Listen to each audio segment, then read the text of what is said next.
I used to believe loyalty was enough, that if you gave without asking, showed up without complaint, one day it would come back to you. I held on to that belief until the afternoon I found an old folder in my parents' kitchen. It was a typical Sunday. I stopped by their house in Salem, Oregon, just like I had for years. My mom, Evelyn, wasn't great with technology, so I usually helped with bills, organizing papers, scanning documents. It was routine, expected. That two-story red brick house, the one I helped renovate, tile by tile, had been part of my life for over a decade. I had spent more money fixing it up than on myself.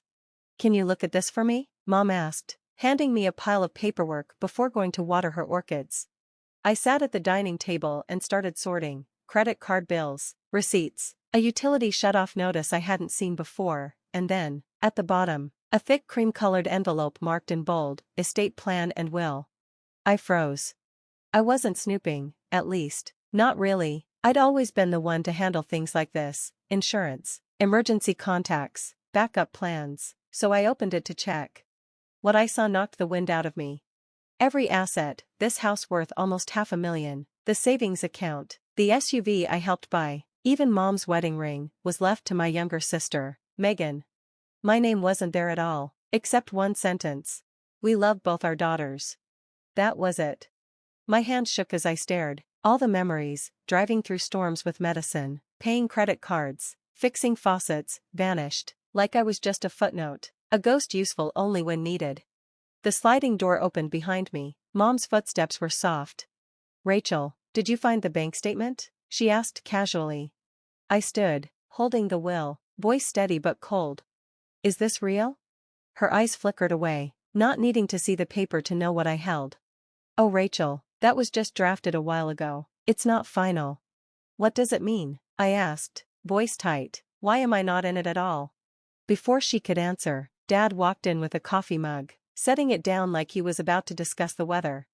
"No need to overreact," he said, annoyed. "You're doing fine. Megan still needs time to figure things out." I laughed. Hollow. "She's 30, can't hold a job more than 3 months, borrows money to pay her phone bill. I'm the one paying the mortgage these last 3 years. I fixed your roof last winter. I kept this house from falling apart." Mom stepped closer, placing her hand gently on mine, like that would fix everything. "Don't read too much into it," she whispered. "We just wanted Megan to feel secure." I pulled away. Secure? What about me, the one holding everything together while she treats it like a game? They said nothing. I put the will back down, quietly. "Thanks for showing me where I really stand." I grabbed my coat, walked out the door, and didn't look back. No one stopped me, no one called my name. 2 weeks went by. No calls, no texts, nothing. It was like I never existed in that house, the same house I'd saved more times than I could count. At first, I thought maybe they just needed time, embarrassed, unsure how to reach out. But instead of an apology, I got a text from Dad. "Rachel, this month's mortgage is due. Can you transfer it by Friday?" I stared at it. No mention of the will, no check-in, just a demand, like I was an ATM. I typed back, each word sharp. "I think Megan can handle it. The house is hers now, right?" No response. 10 minutes later, Mom texted, "Rachel, don't do this. We need to talk." I didn't reply. Not angry, not hurt. Just a hard clarity replacing my fragile hope, the clarity that comes from finally seeing the truth. For years, I thought giving everything, working hard, loving enough would be noticed. I was wrong, and I wasn't anyone's savior anymore. 3 days later, Megan texted, "You're overreacting. Mom and Dad didn't mean it like that. You've always been independent, and I'm not." I stared. Always independent. Their excuse: because I don't need help, I don't deserve fairness. I replied slowly. "Then prove you deserve what you've been given. Start by paying the mortgage." No reply. A week later, I was drinking coffee when my phone buzzed. A transfer request, $2,900 from Mom. No message, just cold, emotionless. I declined immediately. A few minutes later, her call rang. I let it ring 4 times, then declined. Her message came through right away. "Rachel, I know you saw the request. Why did you decline?" I took a breath and replied, "Because it's not my responsibility anymore. Ask Megan."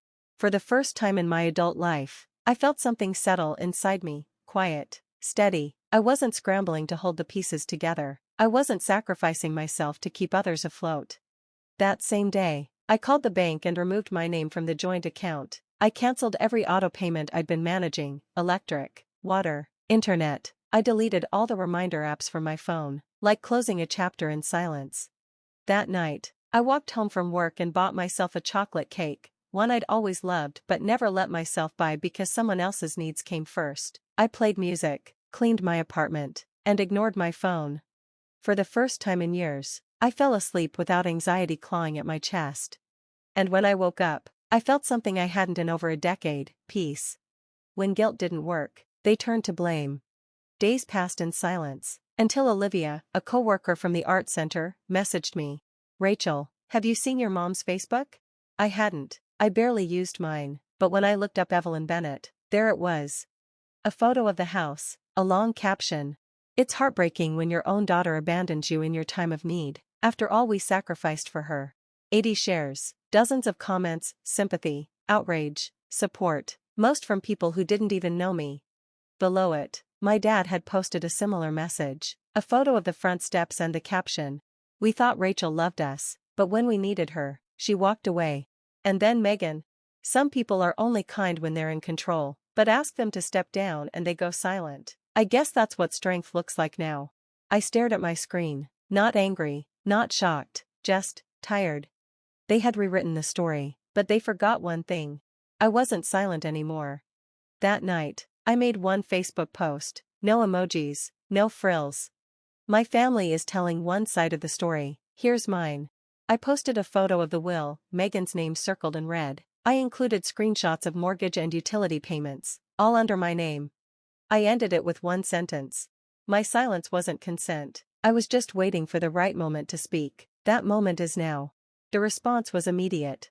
"Rachel, you paid for all of this? I had no idea. You've always been the most selfless person I know." Even people who'd commented on my mom's post came back to apologize, because the truth didn't need to shout, it just needed to be seen.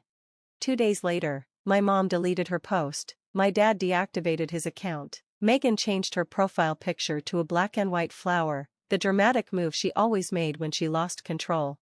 I didn't post anything else. I just sat on my couch that night, rain tapping against the windows, and felt something unfamiliar but powerful. Relief. Not revenge, not victory. Just relief. I wasn't waiting anymore, not for an apology, not for permission to live my life. Every Monday, I taught a photography class at the art center. Watching my students light up as they captured the world on film gave me back pieces of myself I'd forgotten. In the evenings, I took a video editing course, something I'd put off for a decade. Time slowed.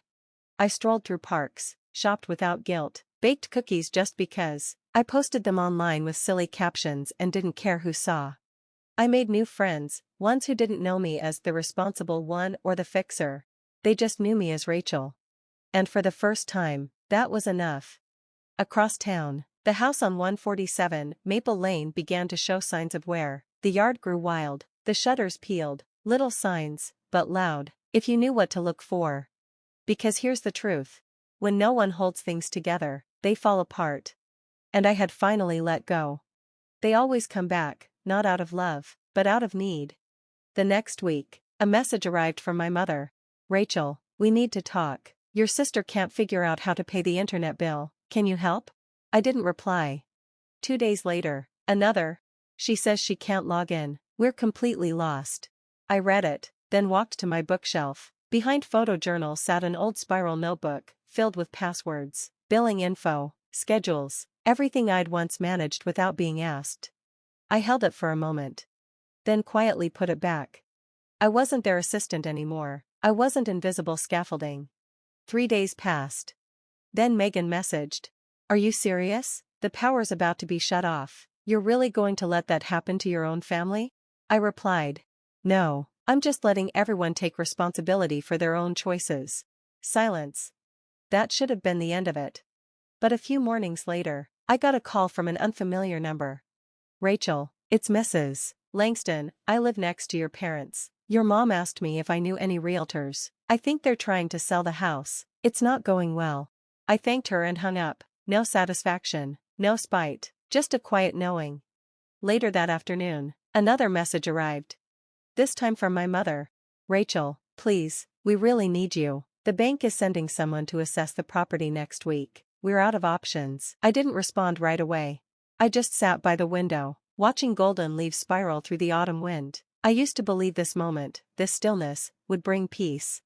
But all I felt was a deep, aching fatigue. Because cleaning up after people who never learn, that's a kind of exhaustion you can't explain. And I had no interest in slipping back into that role. 2 days later, Megan showed up at my apartment. No call, no warning, just a knock. She stood there in a wrinkled hoodie, panic in her eyes, a stack of paperwork clutched to her chest. Just 5 minutes, she said breathlessly. Please, Rachel, just 5. I didn't invite her in. I crossed my arms and stood in the doorway. You here for money? I asked, not unkind, but not soft either. Not money, she said quickly. I don't understand the bank terms. I didn't think it would spiral this fast.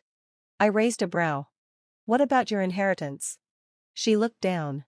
It's tied up in an investment account. If I touch it now, I lose a chunk. I didn't think. I finished the sentence for her. Exactly, you didn't think. She fell silent. I stepped outside and gently pulled the door shut behind me. This is the part where you learn, Megan. Everyone stumbles, but if someone always catches you, you never figure out how to stand. Tears filled her eyes. You're really going to let them lose the house?